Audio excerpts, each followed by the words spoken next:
What if Maranello's biggest secret isn't a new car concept, but a set of numbers Ferrari never expected anyone outside the factory to see? Because the moment new SF-26 data surfaced internally, the reaction wasn't celebration, it was control. Engineers stopped talking. Information flow tightened. And suddenly, rival teams started hearing that Ferrari had found something that doesn't look impressive at first glance, but becomes frightening once you understand it. Behind closed doors, those numbers are already forcing uncomfortable questions across the grid. Not about peak power, but about behavior, consistency, and a level of stability others still haven't managed to achieve in simulations. That's when curiosity turned into concern. And here's why this goes much deeper than a data leak. If what's hidden inside these SF-26 figures is as significant as insiders suggest, then Ferrari hasn't just improved for 2026, it may have quietly locked in an advantage that only reveals itself over time. And once you realize how early this understanding may have been achieved, you start to see why this is one of those stories you don't stop following once it begins to unfold. Once this new SF-26 data began circulating beyond a very small circle in Maranello, the first reaction from rival teams was not alarm, it was confusion. The figures didn't look extreme. They didn't scream dominance. In fact, on the surface, they looked almost underwhelming compared to some of the more aggressive projections floating around the paddock. But that initial impression didn't last long. Because the more engineers studied how those numbers behaved across different scenarios, the more uncomfortable the comparison became.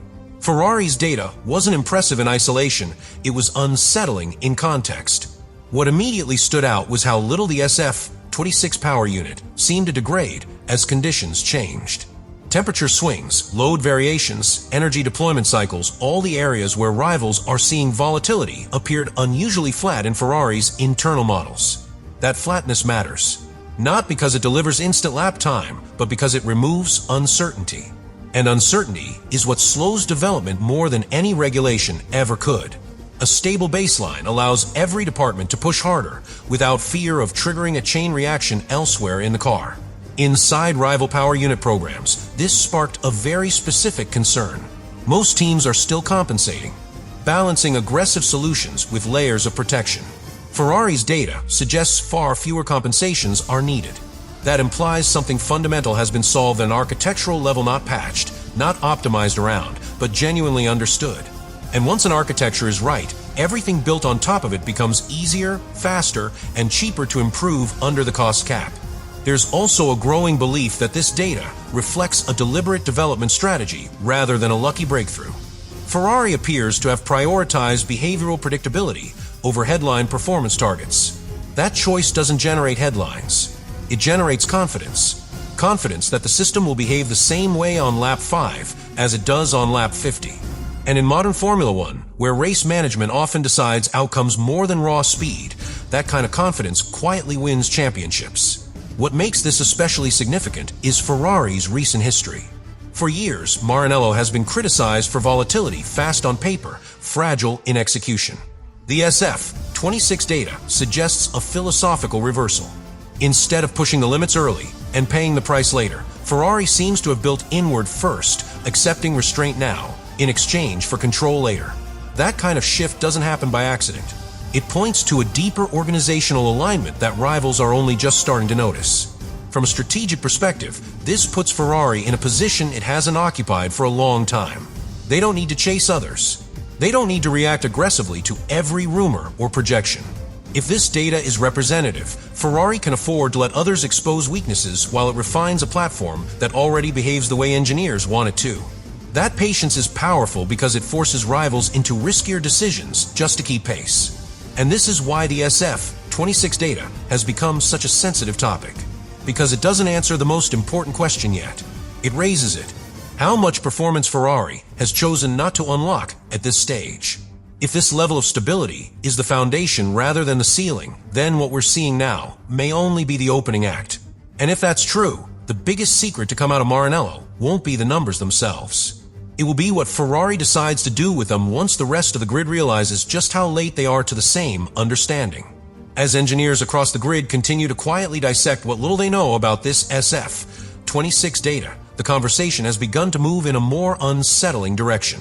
The question is no longer whether Ferrari has found something interesting. It's whether Ferrari has already finished the most difficult phase of the 2026 power unit puzzle. Because what the data suggests is not a team still discovering limits, but one that already understands where those limits are and how far away they really sit. That kind of clarity fundamentally alters how a project evolves from this point forward. What's particularly striking is how little corrective behavior appears in Ferrari's numbers. Most early-stage power units show clear signs of compromise, aggressive performance modes that require heavy protection elsewhere, or stable modes that sacrifice too much output. The SF-26 data, according to sources, doesn't oscillate between extremes. It sits in a narrow, controlled band where performance and reliability appear aligned rather than traded off. That alignment is rare, and it usually only appears after years of painful iteration, not at this stage of a regulation cycle. Inside rival teams, this has triggered an uncomfortable internal audit. Engineers are revisiting their own datasets, not to find more power, but to understand why Ferrari's behavior curves look fundamentally different. And the more they compare, the clearer it becomes that this isn't about optimization. It's about philosophy. Ferrari seems to have designed the SF-26 power unit around predictability first, accepting slower early gains in exchange for a platform that doesn't fight itself. Once that choice is made, everything downstream becomes easier, but only if it's made early enough. There's also growing concern about how this affects Ferrari's ability to respond when others inevitably catch up in raw performance. A stable system doesn't just perform, well, it adapts well. When regulations are clarified, when fuel characteristics evolve, when deployment strategies change, the team with the calmest baseline adjusts fastest. If Ferrari has already achieved that calm, then every future adjustment becomes refinement rather than repair. That distinction rarely shows up in headlines, but it defines which teams plateau and which ones keep moving forward. From a competitive standpoint, this places Ferrari in a uniquely uncomfortable position for its rivals. They can't protest what they can't see. They can't copy what they don't fully understand. And they can't wait it out because the cost cap punishes hesitation as much as mistakes. If Ferrari's data is pointing in the direction it appears to be, then the rest of the grid is faced with a choice that feels increasingly narrow: commit harder to unstable paths, or accept that their ceiling may already be lower than they hoped. Politically, this also changes how Ferrari is perceived inside technical forums. A team presenting data that looks controlled, conservative, and internally consistent carries weight. Not because it demands attention, but because it quietly sets expectations. When Ferrari speaks about feasibility, margins, or limits, those words land differently if their numbers appear to back them up. That kind of influence doesn't announce itself, it accumulates. And by the time others notice it, it's already shaping the tone of future discussions. And this is why Maranello'S biggest secret still feels only partially revealed. Because the data itself doesn't tell us where Ferrari will finish in 2026. It tells us how prepared Ferrari is to endure 2026. To absorb surprises, to refine instead of reset.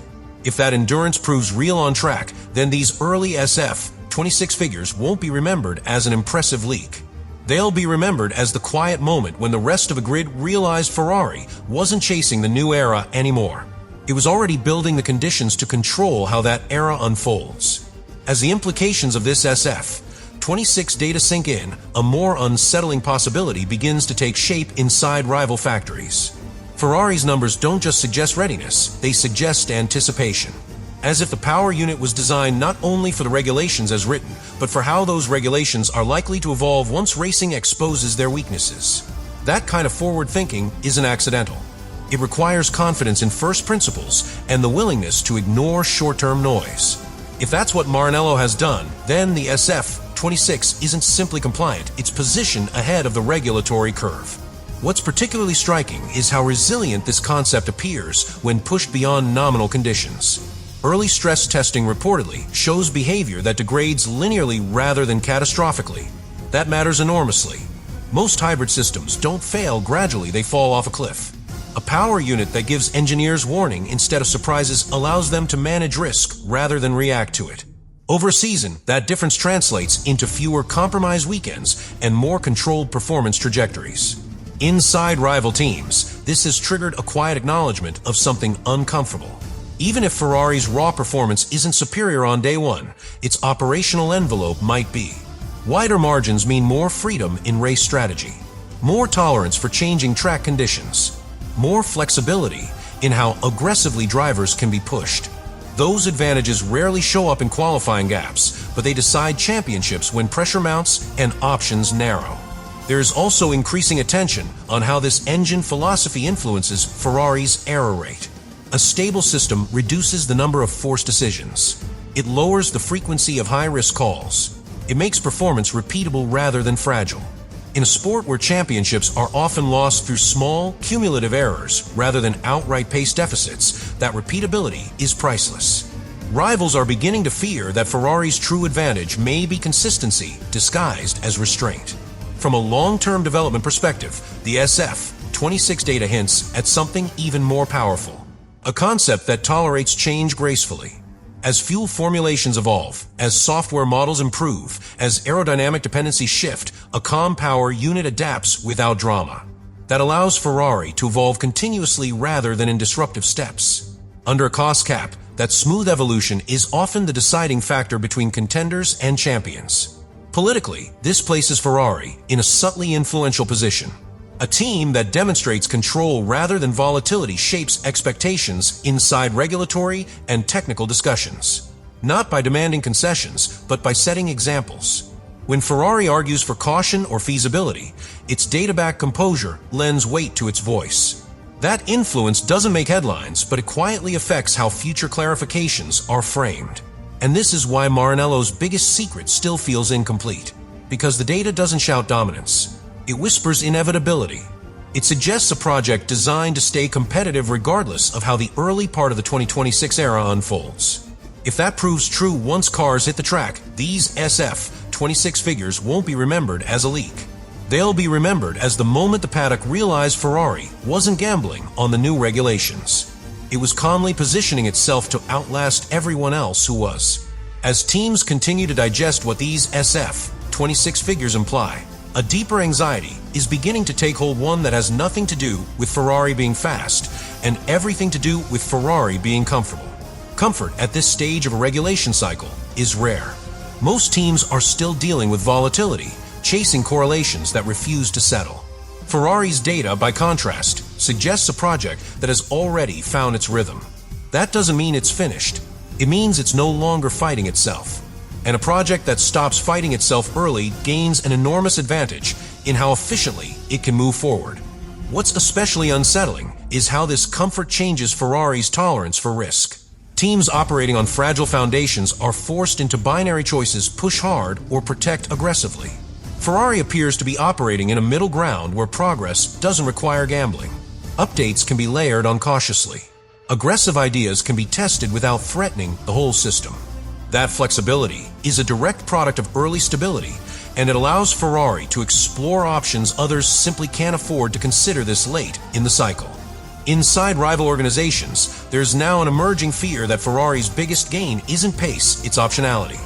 The ability to choose when to be aggressive and when to be conservative, to react to others without being forced into reactionary design decisions. In a cost-cap environment, optionality is a hidden form of power. It lets one team dictate the tempo while others are locked into survival mode, spending resources just to keep their concepts operational. There is also increasing attention on what this means for Ferrari's long-run consistency. A power unit that behaves predictably allows engineers to focus on marginal gains rather than emergency fixes. Those marginal gains add up quietly. They don't transform the car overnight, but they compound relentlessly. Rivals are beginning to worry that while they chase step changes, Ferrari may be accumulating advantages in places no one is tracking publicly. And those advantages tend to surface only when championships are already slipping away. From a driver's perspective, this kind of stability is transformative. A predictable power unit reduces cognitive load. Drivers can trust throttle application. They can lean on the car without constantly compensating for energy inconsistencies. That trust doesn't just improve lap time, it improves decision-making under pressure. And when drivers stop second-guessing the car, their ability to control races improves in ways telemetry alone can't capture. Regulators watching this unfold face an increasingly familiar dilemma. Ferrari's data appears entirely compliant. In fact, it looks almost conservative. Yet, if that conservatism produces a durable advantage, it challenges the assumption that convergence naturally follows shared rules. The The FIA can't regulate against good preparation, but also can't ignore patterns that suggest a reset may already be drifting off balance. That tension will only grow as more on-track evidence begins to align with what these early figures hint at. And this is why Maranello's biggest secret still feels unresolved rather than revealed. Because the SF-26 data doesn't point to a peak, it points to a platform built to absorb pressure, adapt to change, and outlast volatility. If that platform holds once racing begins, then these early numbers won't be remembered as impressive statistics. They'll be remembered as the moment Ferrari quietly stepped out of the development chaos and positioned itself to let everyone else exhaust themselves trying to catch up.